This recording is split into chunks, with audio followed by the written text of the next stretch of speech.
சொல்லு ரோஜா. சார், நீங்க பாட்டுக்கு கிளம்பி போயிட்டீங்க. இங்க என்னென்னமோ நடந்து போச்சு. ஏ என்னாச்சு? சார், எனக்கும் உங்களுக்கும் கல்யாணம் நடக்கல, நம்ம 2 பேரும் அப்படி நடிச்சிட்டு இருக்கோம்னு. அனு அப்படி சொல்லி பிரச்சனை பண்றாளா? சார், அனு எப்பவும் சொல்றது தானே, அது பிரச்சனை இல்லை சார்.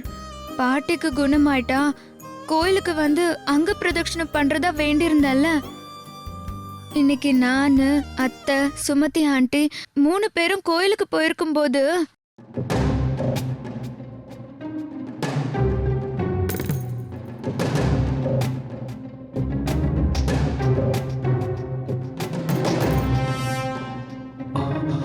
அத்தை அதை கேட்டு ரொம்ப அப்செட் ஆயிட்டாங்க.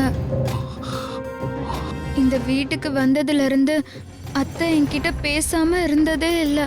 மத்தவங்க ஏதாவது சொன்னா கூட எனக்காக சப்போர்ட் பண்ணுவாங்க. ஆனா கோயில்ல அப்படி நடந்ததுல இருந்து அத்தை என்கிட்ட பேசுறதே இல்லை. நான் பேச போனப்ப கூட பேசாம கோவமா போயிட்டாங்க.